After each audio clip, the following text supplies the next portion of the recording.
வணக்கம். நான் ஓம்குமார். என்ன ஓம்னு கூப்பிடலாம், கூப்பிடுங்க. இன்னைக்கு நான் 7 timeless teachings of Krishna, 7 secrets வச்சுக்கலாம் பத்தி டிஸ்கஷன் பண்ணலான்னு இருக்கேன். அது போறதுக்கு முன்னாடி இது அப்படியே பகவத்கீதை தானா அப்படி பண்ணல. பகவத்கீதையிலிருந்து சில சாரங்களை எடுத்தேன். ஸோ உலக பொது சாரங்களை அதை கலந்தேன். ஏற்கனவே நம்ம டெக்ஸ்ட்ல இருக்கிறது எல்லா டெக்ஸ்ட்டுமே உண்மைன்னு சொல்ல முடியாது. புராணங்கள் நம்ம புராணம்னு சொல்றது பொய்க்காக தான் பயன்படுத்துறோம், மித்து ஃபேக்ட்ங்க. ஆனால் அதுக்காக அது பொய்ன்னு அர்த்தம் கிடையாது. அதுல உயிர்த்தன்மை இருக்கு.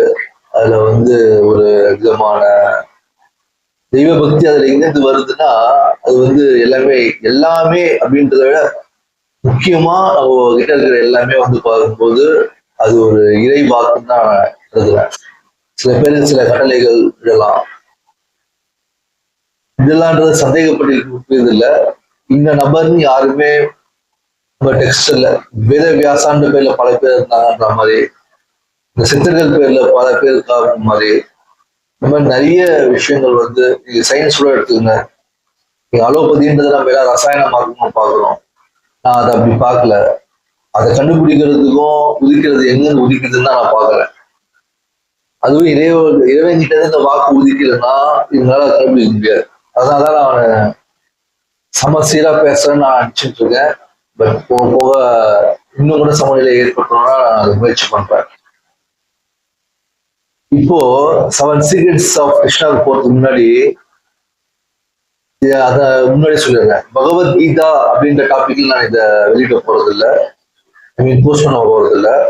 கிருஷ்ணா உவாசா அப்படின்ற டாபிக் தான் பண்ண போறேன். ஏன்னா இது பகவத்கீதை தப்பா பேசுறதுக்கான நேரம் இல்லை. நம்ம மறைகளை மொத்தமா கூட்டி கழிச்சு பார்த்தா, ஏன் நம்ம வெளிநாட்டுகள்ல கூட சில சாஸ்திரங்கள் எனக்கு தெரியாதான் சொல்றேன். இன்னும் கொஞ்சம் தெரிஞ்சதை வச்சு பார்க்கும்போது, நான் சில டிக்ஷனரிலாம் பார்க்கும்போது இது மாதிரி படிச்சிருக்கேன். டிக்ஷனரிலாம் மதங்களை பற்றின சில டிக்ஷனரிலாம் இருக்கு. அதுல கலை, மதம், ஆன்மீகம் இந்த மாதிரிலாம் சில டிக்ஷனரிலாம் இருக்கு. அதெல்லாம் நான் படிச்சது வரைக்கும் என்னோட நாலேஜுக்கு என்ன தோணுச்சுன்றதோ வச்சு நான் எடுத்துட்டு வந்திருக்கேன். ஆனா இது உண்மையா மட்டும்தான் கொடுக்கணும்னு நினைச்சு பண்ணியிருக்கேன். எனக்கு தெரிஞ்ச அளவுக்கு மீறி சொல்லணும்னு நினைக்கிறேன். ஆனா தெரிஞ்ச அளவையும் என்னதான் இருந்தாலும் வெண்டவை கண்டதில்லைன்ற மாதிரி நான் மரணத்தை வழிகளை அனுபவிச்சிடலாம். நான் செத்து போயிட்டு திருப்பி பிறந்து உட்காந்து நான் பேசல. அதனால அந்த அளவு தத்துவமா என்னால சொல்ல முடியாது. பட் பகவான் சங்கல்பம் என்னதான் முடிஞ்சதை நான் முயற்சி பண்ணியிருக்கேன். அதாவது கிருஷ்ணா உவாசனை, கிருஷ்ணா பகவத்கீதானா இறைவனின் கீதம், இசை அப்படின்ற மாதிரியான ஒரு அர்த்தம் படுது. அதே தமிழ்ல பகவான்றது கிருஷ்ணாவை பேசுறாங்க. கிருஷ்ணா உவாசானா பேசுகிறார். சமஸ்கிருதத்துல அந்த நூல் ஃபுல்லா உவாசா சொல்கிறார் மாறி மாறி இவங்க கிருஷ்ணா உவாசா, அர்ஜுனா உவாசா, சஞ்சயா உவாசா அப்படி இந்த மாதிரிலாம் வரும். ஸோ அதனால நான் அந்த அழகுபடுத்துறதுக்காக தான் இதை எடுக்கிறேன். பகவத்கீதை எதிர்க்கணும், அதுல இருந்து தனிப்பட்ட கருத்தை சொல்லிட்டேன். நான் பெரிய ஆள் தீட்டிக்கிறதுக்காகவும் இல்லை. அது நீங்க ஃபுல்லா பாருங்க, நான் சொல்றேன். நான் என்ன சொல்றது தெரியல. கிருஷ்ணா உவாசா தலைப்பு தான் விட போறேன். அது மட்டும் சொல்லிக்கிறேன். சொல்றது ஒரு கிளாரிபிகேஷனாக. இப்போ மொத்தம் இது பகவத்கீதையில இல்லாத நீங்க சொல்லியிருக்கீங்க அப்படின்றது சொல்லணும்னு சொல்ல, பொது மறையா எல்லா மறைகளையும் இறைவன்கிட்ட தோன்றதுன்னு தான் பாக்குறேன். கிருஷ்ணர் இல்ல அந்த என்ன படம் மாதிரி தசாவதாரம் படத்துல கடைசி கிளைமேக்ஸ்ல ஒரு டைலாக் வரும், சூப்பர் டைலாக், எல்லாருக்குமே அது தெரியும். கமல் சொல்லுவாரு, இந்த மாதிரி நான் கடவுள் இல்லைன்னு சொல்லுங்க, இருந்துதான் எல்லாருக்கும் தாங்க சொல்றேன். நான் அது மாதிரி தப்பா சொல்லல. கிருஷ்ணன் அப்படியே அந்த வாழ்க்கை இருந்தது, இந்த மதங்கள் எல்லாம் இருந்ததுன்றது எனக்கு ஒரு முரண் எதுவும் இல்லை. ஆனா அது அப்படி இருக்க வாய்ப்பு இல்லை. அதெல்லாம் ஒருத்தரிடம் வர்றதுதான் எல்லாமே பிரிவினைகள். அதனால நம்ம சில பேரோட மனசை காயப்படுத்த வேண்டியிருக்கு. ஆனா இது நான் அந்த விஷயத்துல ரொம்ப டீப்பா வரல. அவர் இல்லைன்னு நிரூபிக்கிற விஷயங்கள்லயோ பாத்தீங்கன்னா நான் சொன்ன அந்த மாதிரி விஷயங்கள் நான் வரல. அது ஒரு தேட்டமா இருக்கும்னு நினைக்கிறேன். பட் மற்றபடி நம்ம துணிச்சலை கையில் எடுக்க நேரம்.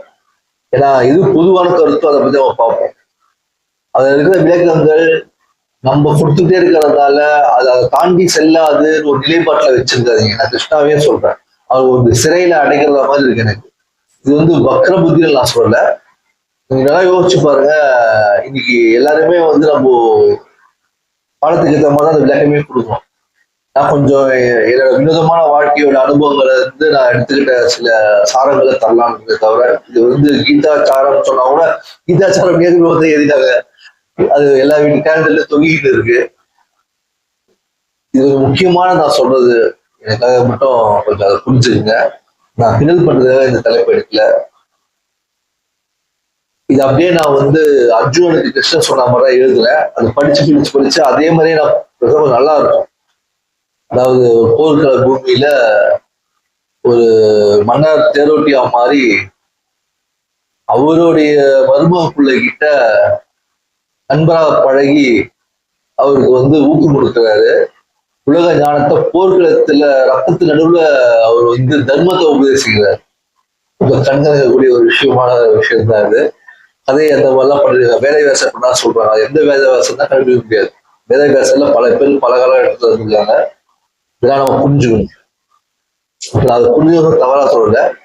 வேதவியாசரோ இல்ல இறைவன் ஆணைக்குட்பட்டு யாரு இந்த திருஷ்டியில இந்த வேலையை செஞ்சாங்களோ அவங்களுக்கு வந்து நம்ம மனசார நினைச்சுக்கணும்.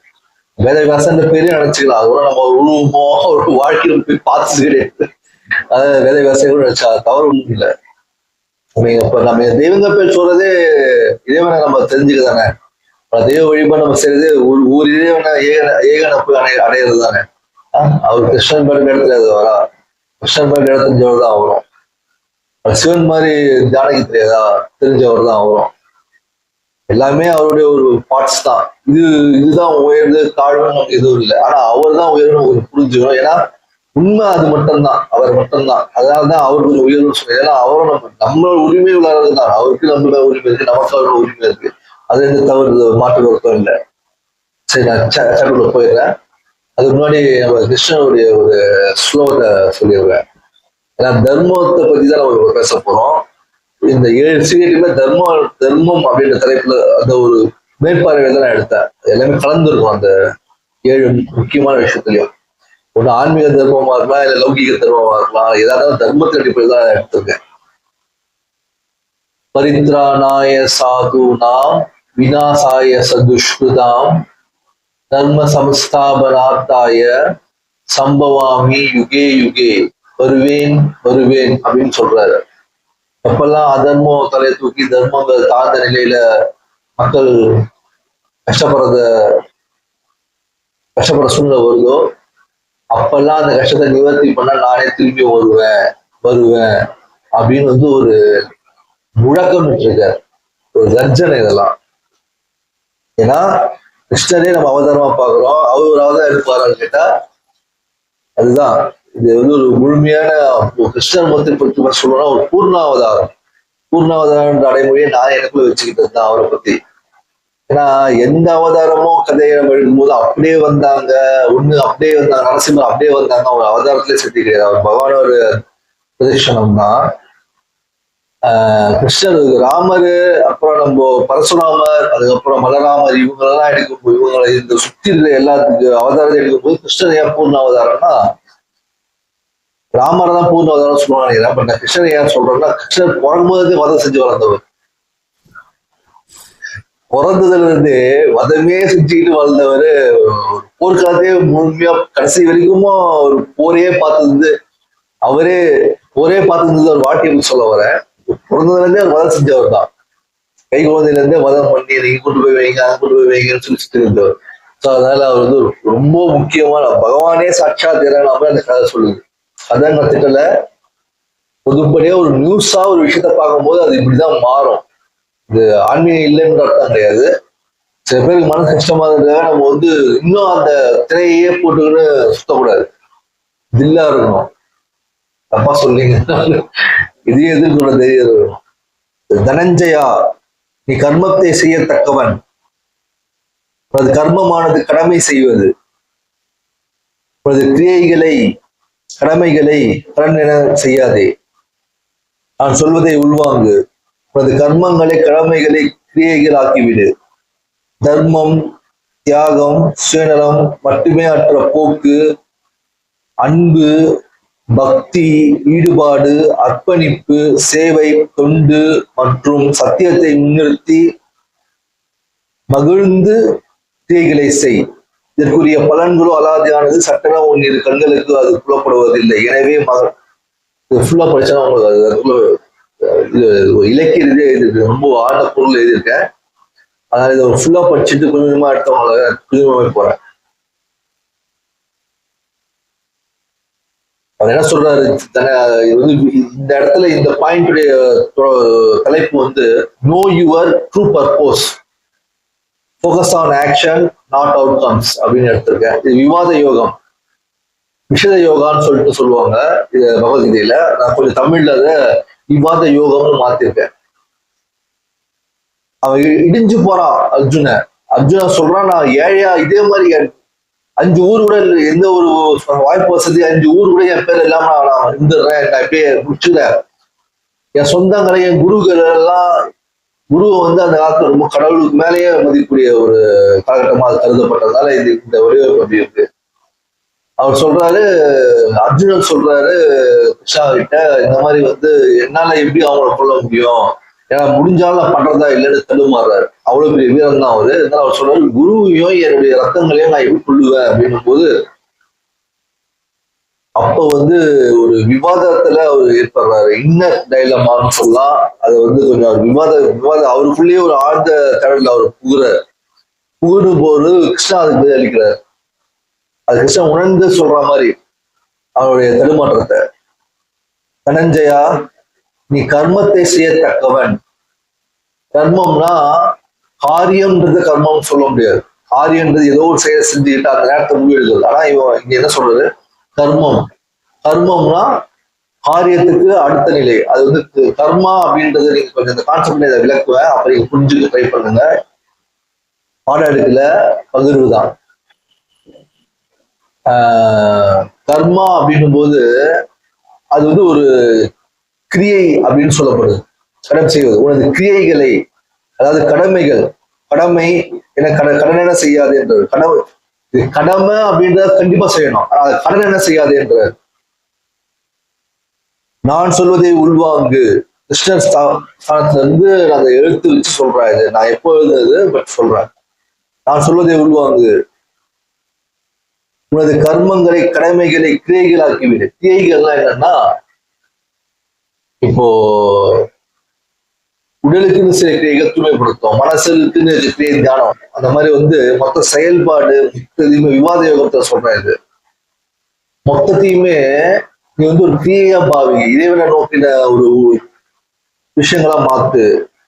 நீ வந்து இந்த கடமைகளுக்குள்ளேயும் கர்மங்களுக்குள்ளேயும் அடைஞ்சு கிடக்காம நீ கிரியைகளாக்கு அப்படின்னு சொல்றாரு. கிரியைகள்லாம் தூய்மைப்படுத்தும், ஆன்மாவை தூய்மைப்படுத்த வச்சு. ஆன்மான்னு ஒண்ணு இல்லதான், ஆன்மான்றது கடவுளை தான் இல்லைங்கிறாரு. அவர் மொத்தமா ஒரு இடத்துல இருக்கும்போது அவர் பெற்றுக்கொள்ளும் போது ஆன்மாவா நமக்கு அது பேர் வச்சு கருதி சொல்றோம். மற்றபடி ஆன்மான்னு தனியாவும் பேராத்மானும் இல்லை. ஆனா அது உண்மைதான். அது எப்படின்னா அந்த அடையாளங்களுக்கு பேர் எப்படி மைண்டுன்றோம், அதே நம்ம வந்து தமிழ் எடுத்துக்கோ, மனம், உள்ளம். இங்கிலீஷ்ல நிறைய பேர் தமிழ் மனம், உள்ளம், மனசா என்னென்னவோ சொல்லுவோம். அது நம்ம பேரு. அதுக்காக அதெல்லாம் இல்லைன்னு அர்த்தம் கிடையாது, இருக்குன்னு அர்த்தம் கிடையாது. அந்த மாதிரி தான் இதுவும் இல்லைன்னு சொல்ல முடியாது, இருக்குன்னு சொல்ல முடியாது. உண்மையா அப்படியே தத்துவமா விளங்குது. கர்மையை கடமை தர்மம், தியாகம், சுயநலம் மட்டுமே அற்ற போக்கு. அவர் என்ன வேணும்னு சொல்றாரு கிருஷ்ணா, தர்மம், தியாகம், சுயநலம் மட்டுமே அற்ற போக்கு வேணும். அன்பு, பக்தி, ஈடுபாடு, அர்ப்பணிப்பு, சேவை, தொண்டு மற்றும் சத்தியத்தை முன்னிறுத்தி மகிழ்ந்து கிரியைகளை செய். இந்த மாதிரி வேலையை செய்யணும். தர்மத்தை தர்மம், தியாகம் இருக்கணும், தியாகம் இருக்கணும். சுயநலம் மட்டுமே சுயநலம் இல்லாம பொது நலனே இல்லை. நம்ம எல்லாம் இல்லாம நலனே நம்ம சொல்லக்கூடாது, சும்மா பேச்சதெல்லாம். சுயநலம் மட்டுமே பெற்று இல்லாம சுயநலம் மட்டுமே அற்ற போக்கு, அன்பு, பக்தி, ஈடுபாடு, அர்ப்பணிப்பு, சேவை, தொண்டு மற்றும் சத்தியத்தை முன்னிறுத்தி மகிழ்ந்து கிரியைகளை செய் அப்படின்னு சொல்றாரு. ஒரு கிரியைனா என்ன தெரியுமா, இது வந்து கடமை. கர்மயோகம் தனியா ஒரு கான்செப்ட் வச்சிருக்காங்க, அதான் எங்க கர்மயோகம் கொண்டு வரல.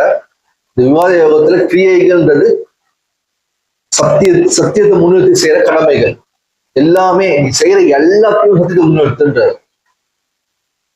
தர்மம்னு தனியா கிடையாது, அது இறைவனை தான் நாங்க சத்தியம் சொல்றோம். அவரை முன்னிறுத்தி எந்த காரியம் செய்ய முன்னிறுத்தி செய், அவரே மூலம்னு சொல்றாரு. இப்ப அழிக்கிறதுக்கு எப்படி இங்க பலம் கொடுக்குறோம்னா இந்த எழுத்துல இறைவனை முன்னிறுத்தி சத்தியத்தை முன்னிறுத்தி நீ செய், சத்தியமா சொல்லி செய். அவங்களும் போருக்கு தெரிஞ்சு உயிர் போகும் தெரிஞ்சு உயிர் எடுக்கணும்னு சொல்லிதான் வந்திருக்காங்க. நீயும் உயிர் போவோம் உயிர் எடுக்கலாம்னு சொல்ற தைரியம் தான் வந்திருக்க.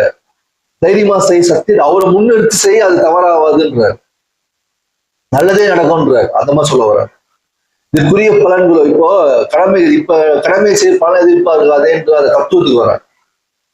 இதற்குரிய பலன்களோ கடமை அலாதியானது, அதாவது கடமைகளை செய் பலனை எதிர்பார்க்காதேன்னு சொல்றாரு. கிருஷ்ண வாசகத்துக்கு பதில் சொல்றாரு. கிருஷ்ணா சொல்றான்னு வச்சுக்க, நான் சொல்றது வேண்டாம், நான் அது எழுதும் போது அவர் மனசை வச்சு எழுதுனேன். இதற்குரிய பலன்களோ அலாதியானது, சட்டன உன் இரு கண்களுக்கும் அது புலப்படுவதில்லை, எனவே பலனை எதிர்பார்த்து கடமை செய்யாது. அதாவது பெனிஃபிஷியல் அதிகம், உன் கண்ணுக்கே தெரியாது. அது சட்டு நீ பார்த்தாலும் புரிஞ்சுக்க கூடியதா இருக்காது. அது முழுமையிலும் செயல்படும். நீ வாழ்நாள்ன்றது வாழ்காலம்ன்றது கம்மிதான், ஆனா உன் முழுமையிலும் செயல்படும்ன்றாரு. அப்படின்னா என்ன அர்த்தம்னா, இது மரணமற்ற போக்கு சொல்கிறது. மரணமற்ற போக்குன்னா மாயாஜலமா புசுன்னு ஒளியா மறைஞ்சுக்கிட்ட, அப்படி பஞ்சபூத ஆளுமை ஏற்படுத்திட்ட, அது பத்திரமா சொல்லல. நம்ம புரிதல் இது கம்மியா இருக்கு. இன்னும் மேல இறைவன் அடி சேர்ந்தார் அப்படின்றது வரும். இறைவன் அடி எங்க இருக்கு? இறைவனுக்கு அடிமுடி இல்லாதவன் அப்ப எங்க போய் அடி சேர முடியும்னா, உணர்தலுக்கு உரிய விஷயம் மரணம்ன்றது இந்த வாழ்க்கையில கிடையவே கிடையாது. இருக்கிற எவனே எக்ஸிஸ்டன்ஸ் மீறி போக முடியாது. எக்ஸிஸ்ட் ஆன ஒண்ணு எக்ஸிஸ்ட் ஆகாம போகாது. எக்ஸிஸ்ட்ல அது இல்லைன்னா இல்லாம, அதாவது சொல்றது இருக்கிறது எல்லாமே இருக்கிறதா குழப்பறான்னு நினைக்காதீங்க. எக்ஸிஸ்டன்ஸ்னா இருப்பு நிலை. அதாவது இந்த பிரபஞ்ச பேராற்றல் படைப்பு, இந்த அருளல் தன்மை, இந்த தாக்கும் அழித்தல் எல்லாமே சொல்றேன். இந்த பிரபஞ்சத்துல இருந்து ஒரு பொருள் வருதுன்னா, பிரபஞ்சத்துக்கு உட்பட்ட இந்த படைப்பு, மொத்த படைப்பு, கண்ணை மூடி அண்ட சராசரம் எல்லாமே நினைச்சுங்க. வந்துட்டா வந்ததுதான். இது அழிவு என்பது கிடையாது. உருவானது ஒரு சக்தியிலிருந்து ஒரு சக்தி வருது. இது ஆன்மா மறுபிறப்புன்றது இது கிடையாது.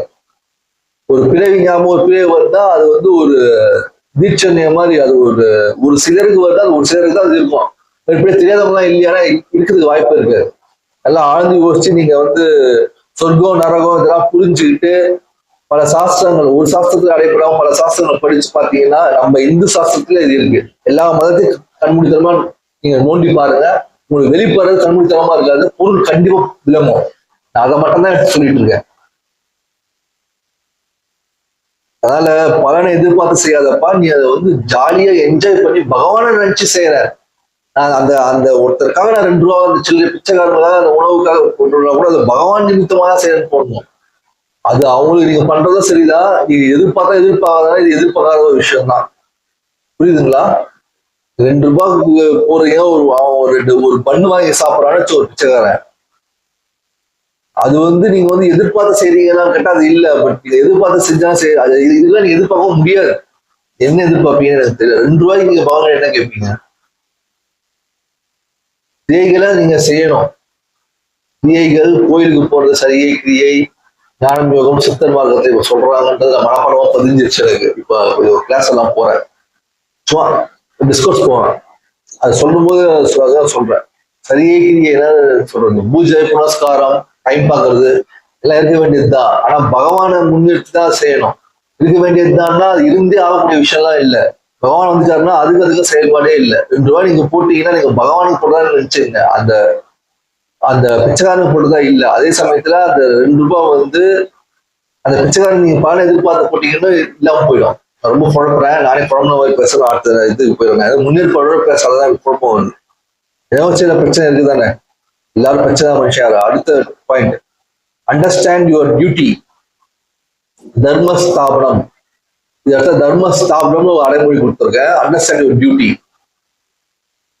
2வது பாயிண்ட், பார்த்தா.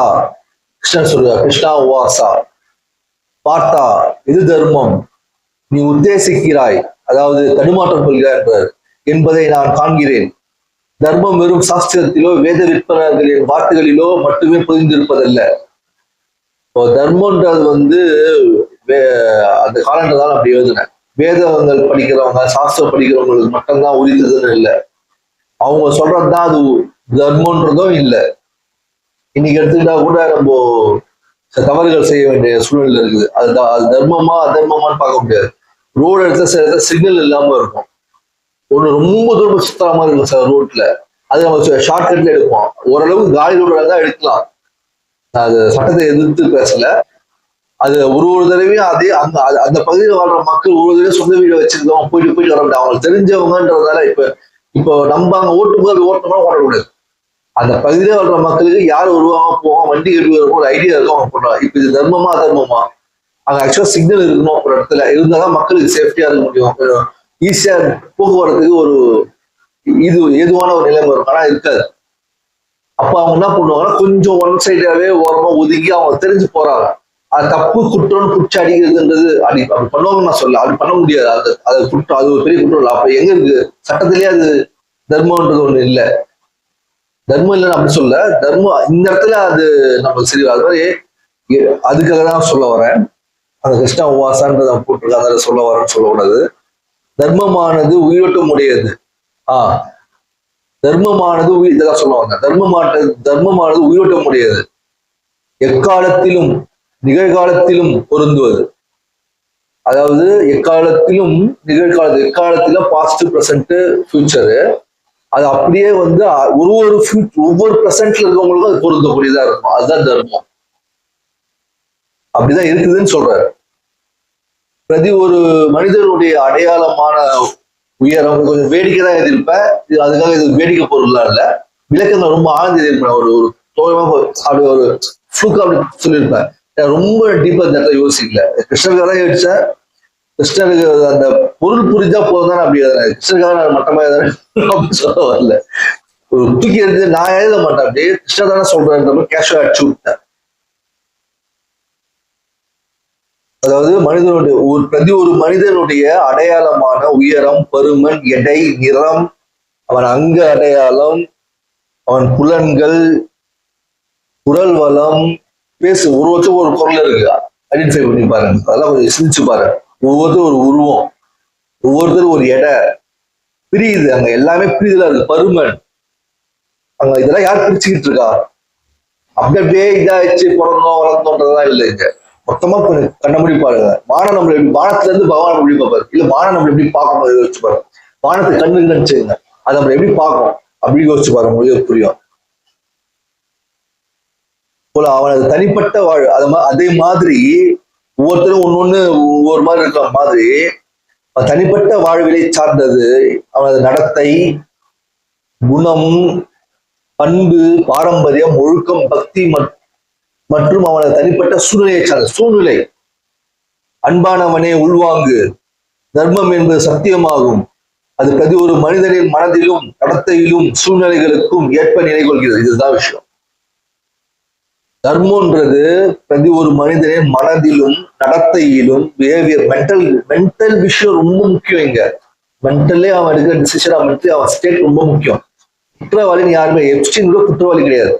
அசிங்கமா நினைக்காதீங்க. நான் இருக்கிற உண்மையை சொல்றேன். எனக்கு நம்ம சமுதாயத்தை போலதான் இது காலத்தின் வளர்ச்சி. இப்படிதான் வளர்ந்து போவோம்.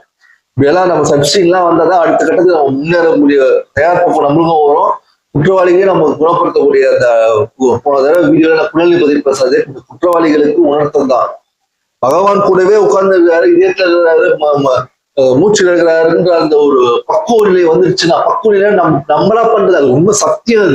அது இவரு புரிஞ்சுக்கிறது தான் பக்குவம். இவர் புரிஞ்சுக்கிறாருன்னா அது அவ்வளவுக்கு மட்டமான ஒரு இதெல்லாம் இருக்காது. நீங்க குற்றவாளின்னு சொல்லலன்னா யோசிச்சு பாருங்க. அப்ப யார்தான் குற்றவாளி? கொலை செஞ்சவனா, பல வருஷம் திட்டம் போட்டு பணத்தை திருடி பெருசா இருந்தவனா, ஊழல் செய்யற அரசியல்வாதியா, இல்ல வேணா ஒரு அதாவது அவன் நடத்தை சூழ்நிலை ஏற்ப நிலை கொள்கிறது. மனதிலும் மனசு, அவனுடைய பிஹேவியர், மென்டல் ஸ்டேட்டு, அவன் சிச்சுவேஷன், அவன் அவன் கலாச்சாரம், பாரம்பரியம், ஒழுக்கம், பக்தி, நேர்மை, அவனுடைய எல்லாமே இதுல வந்து எல்லாம் வந்து சார்ந்து இவ்வளவோ இருக்கு. குணம், பண்பு எல்லாமே சார்ந்த ஒரு விஷயம் தான் தர்மம். தர்மம் இன்னைக்கு இருக்கிறது நாளைக்கு இருக்காது, நாளைக்கு இருக்கிறது இன்னைக்கு இருக்காது. தர்மம் மாறிக்கிட்டே இருக்கும். அதான் அது வந்து ஒரு மனிதன் அந்த அவனை சூழ்ந்தது. அதுக்காக தவறு செய்யறதுக்காக நான் சொல்றேன். தவறே செய்யக்கூடாது, பகவானை முன்னிறுத்தணும்ன்றதுதான் கோட்பாடு இங்க. அதுக்காக வந்து தவறு செஞ்சதுக்கு எக்ஸ்கியூஸ் கொடுக்கறது இல்லது. தர்மம்ன்றது இன்னும் நிறையவே கொண்டு வரலாம். இந்த மாதிரி உள்ளொன்று புறம் ஒன்று பேசாத ஒரு குற்றமோ கொண்டு வந்து விட்டுருக்கலாம். அவன் எனக்கு தெரிஞ்சு நல்லதே நல்லதே நடக்கணும்னு வாழ்ந்து ஆரம்பிச்சிருவான். உள்ளொன்று வைத்து புறம் ஒன்று பேச அதுதான் சின்ன பசங்க கூட பாத்தீங்கன்னா ஸ்கூல்ல வந்து செலக்டிவா ஒரு ஃப்ரெண்டா வச்சிருக்குங்க. ஏன்னா அது இலசியல் சொல்லுங்க. மிச்சவங்க எல்லாம் வந்து என்னன்றவங்க எதிரி மனப்பான்மை நிறைய. அதாவது ரொம்ப முக்கியமா 2 எதிரி இருப்பான், மிச்சம் எல்லாம் எதிரி மாதிரி, இன்னும் கொஞ்சம் நல்லா நம்மளுக்கு சாதகமான மாதிரி. இதெல்லாம் எங்கிருந்து வளருது? ஸ்கூல்ல இருந்தே வளருது. இதெல்லாம் அங்கேயே தட்டணும் எதிர்க்கிறது தர்ம ஆன்மீகத்தை புகட்டி ஆகணும். ஆன்மீகத்தை புகட்டி ஆன்மீகம் நான் சொல்லிடுறது. இப்ப நான் பேச ஆன்மீகமா பேசுறேன், கிருஷ்ணனே இல்லைன்னு சொல்லிட்டு கிருஷ்ணாவாதான் சொல்லிட்டு சொல்லுங்க. இது புதுநலம் கருத்து. புதுநலம்னா எல்லாம் ஆன்மீகம் ஏற்றுக்கூடாது பொட்டு இதெல்லாம் வச்சிருந்துருக்க. இது இப்படிதாங்க சாஸ்திரம் இருக்கு. எல்லா சாஸ்திரம் நம்மள விட்டு சிலை இருக்காது. உலகம் ஃபுல்லா விரிச்சு பாருங்க, நியூஸா பாருங்க, இப்படிதான் இருக்கு சாஸ்திரம். அப்புறம் வந்து அடுத்த பாயிண்ட் வந்து ராஜயோகம், அஷ்டாங்க யோகம், 8 அடுக்கு யோகம்னு சொல்லுவாங்க பொதுவா. அத 8 அடுக்கு யோகம் ராஜயோகம்னு சொல்லுவாங்க. அதையும் சொல்லுவாங்க. தியான யோகத்தை கலந்து வரும். அதுல ராஜயோகம்ன்றது பெரும்பாலும் தியானம் தான் வரும். ஆனா அஷ்டாங்க யோகம்னு சொல்லுவாங்க. 2 யோகம். மாஸ்டர் யுவர் மைண்ட் அப்படின்ற தலைப்புல 3வதுல மாஸ்டர் யுவர் மைண்ட்ல ராஜயோகம் ஆர் அஷ்டாங்க யோகம் ரெண்டுமே ஒண்ணுதான் சொல்றாரு. எப்படின்னு சொல்றோம், உடலை உணர்றவன் மனசையும் உணர்வான், மனசை உணர்றவன் உடலையும் உணர்வான். ஆன்மான்றது இதுல ஒரு பகவான்கிட்ட வர இணைப்பு. எல்லாமே இந்த சுண்ட வரல ரிலாக்ஸ் பண்ணாதான், இந்த சுண்ட வரல மட்டும் ஸ்ட்ரெஸ் தான் உங்களால அமைதியாக முடியுமா? சுண்டவரை மட்டும் வலிக்குது ஸ்ட்ரெஸ். அப்போ உங்களால ராஜயோகம் பண்ண முடியுமா? முடியாது. சுண்டவர் கவனத்துல இருக்கு. உடலை தளர்வு பண்ணணும், மூச்செல்லாம் சீரமைச்சு நல்ல ஒரு ஏதுவான ரத்த ஓட்டையில ஏதுவான ஒரு நிலைமையில. இப்போ உங்களுக்கு இன்னும் சொல்றோம், மருத்துவ ரீதியா சொல்ல போனோம்னா பித்தவாத கபதோஷங்கள்லாம் நிவர்த்தி ஆன ஒரு நிலையில மனம் ஒடுங்கி நிக்குது. மனம் ஒடுங்கி எங்க நிக்குது? எங்கேயும் ஒடுங்கல. அது உங்க சொல் பேச்சுக்கு என்ன அமைதியா அது ஒரு இறைவனை சொன்னா இறைவனை நமக்கு ஆகுது, லௌகிக வாழ்க்கைய சொன்னா லௌகிக வாழ்க்கைய பாக்குது. இப்போ குந்தி சுதான ஆரம்பிக்கிறார் கிருஷ்ணா. குந்தியின் மைந்தா, சுதானா புள்ள பையன். குந்தி சுதான ஆரம்பிக்கிறாரு. மனம் என்பது இருமுனைக்கு ஒரு ஈட்டியாகும். உள்ளார்ந்த ஒழுக்கமும் யோக தேர்ச்சியுமே நீ அதனை பிரயோகிக்க ஏதுவாகும். போர்க்காலத்துக்கு இருக்கிறவனும் அதேதான் பதில், நம்மள மாதிரி சுமஸ்திரவங்களும் அதேதான் பதில். மனம்ன்றது இருமுனைக்கு ஒரு ஈட்டி. அது ஒரு பயங்கரமான ஆயுதம். ஈட்டின்றது ஒரு மூலம் வேல் மாதிரி வச்சிருக்கீங்களா, ஒரு பக்கம் மட்டும்தான் கூர்மையா இருக்கும். ஆனா இந்த இடத்துல வந்து 2 இடத்துலயும் கூர்மையான வேல் இருக்குது. இது வேல், இது வாள். அப்ப எப்படி பயன்படுத்தணும்? கொஞ்சம் அரசியல் பிரச்சனை நம்ம செத்து போயிடும்.